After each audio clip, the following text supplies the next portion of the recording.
यानी mountain of light. इस तरह इस हीरे का नाम पड़ता है कोहिनूर। नादिर शाह के फाइनेंशियल ऑफिसर ने अपने किताब तारीख अलम आराए नादरी से हमें एक रिटन रिकॉर्ड मिलता है कि कोहिनूर असल में पीकॉक थ्रोन के सर में ही लगा हुआ था। नादिर शाह ने इस थ्रोन को अपने कब्जे में ले लिया और जेमस्टोन कोहिनूर और तैमूर रूबी को अपने हाथों में पहन लिया। तो वो जो कहानी है कि इस हीरे का नाम कैसे पड़ा वो ओरिजिनल ना हो, क्या पता वो हीरा उनके पगड़ी में था ही नहीं, लेकिन ये बात जरूर सच है। नादिर शाह ने ही इस हीरे का नाम कोहिनूर रखा था, क्योंकि इसी बुक में पहले रेफरेंस मिलता है जहां इस हीरे को कोहिनूर के नाम से बुलाया गया। अगले 70 साल तक कोहिनूर आज के दिन के अफगानिस्तान के हिस्से में रहा और यहाँ से आता है कर्स ऑफ कोहिनूर, जिसका जिक्र मैंने वीडियो के शुरू में भी किया था। जिसके पास हीरा होगा दुनिया उसकी होगी, लेकिन मुसीबत भी उसे ही झेलनी पड़ेगी। ये कहावत हिंदू टेक्स्ट से ली गई है, ये एक सुपरस्टिशन है, लेकिन आगे आप कहानी में देखेंगे कि कहावत कुछ हद तक सच भी है। नादिर शाह की बदकिस्मती थी जब 1747 में उनके अपने ही गार्ड ने उनको कत्ल कर दिया। इससे उनकी सल्तनत गिर गई। अहमद शाह दुरानी, जिन्हें हम अहमद अब्दाली के नाम से भी जानते हैं, ये नादिर शाह की फौज के हिस्सा थे। उन्होंने नए अफगान सल्तनत की बुनियाद रखी और साथ ही कोहिनूर के मालिक भी बन गए। विलियम डेलरिम्पल और अनीता आनंद, इनकी एक किताब के मुताबिक नादिर शाह के पोते शाहरुख शाह के सर पर मोल्टेन लेड, पिघला हुआ सीसा, इसके सर पर डाला गया, बस ये पता करने के लिए कि कोहिनूर असल में।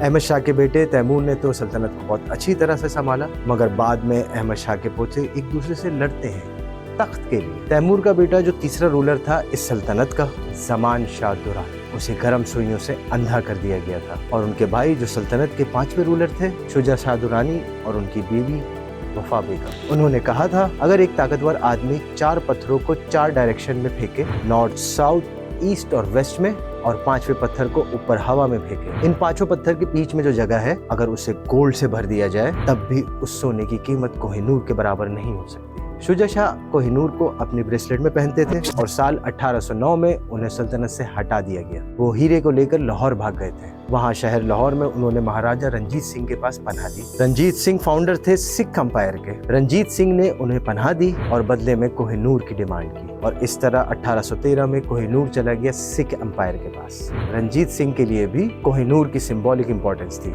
जो जमीन डायनेस्टी दुरानी के कब्जे में थी वो इन्होंने वापस जीत ली। रंजीत सिंह को शेर पंजाब के नाम से भी जाना जाता था और उन्होंने कोहिनूर को अपने बाइसेप्ट के ऊपर माना होगा। कुछ सालों बाद ईस्ट इंडिया कंपनी हिंदुस्तान पर अपना कब्जा मजबूत कर रही थी। जब ब्रिटिश को पता चला रंजीत सिंह की मौत के बारे में, और उन्हें ये भी पता चला कि उनका प्लान था कि इस कोहिनूर हीरे को कुछ हिंदू प्रीस्ट के हवाले कर दें। उस वक्त के जो ब्रिटिश अखबार थे इस बात पर बहुत गुस्सा हुए। एक अखबार ने लिखा था, the richest, the most costly gem in the known world has been committed to the trust of profane idolatrist and mercenary priesthood. British हुकूमत ने ईस्ट इंडिया कंपनी को हुक्म दिया कि वो कोहिनूर पे नजर रखें और ट्रैक करते रहें है और कब इसे अपने हाथ में लिया जा सकता है। ब्रिटिश को तकरीबन एक मुद्दत तक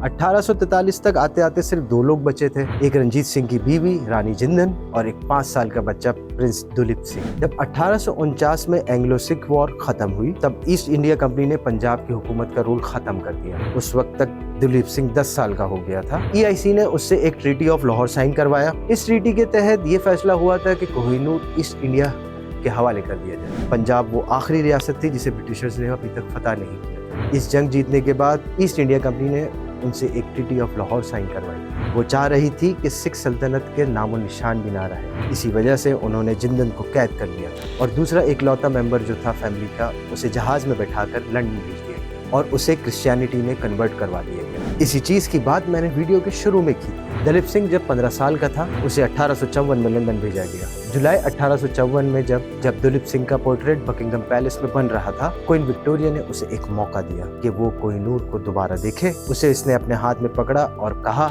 it is to me man the greatest pleasure to have the opportunity as a loyal subject of myself, tending to my sovereign, the Kohinoor। Duleep Singh ने जिंदगी के आखिरी सालों में जाकर बगावत की और इंडिया लौटने की कोशिश की, लेकिन ब्रिटिश उसे रोक देते थे। उसने जर्मन से भी मदद लेने की कोशिश की, लेकिन कामयाबी हासिल नहीं।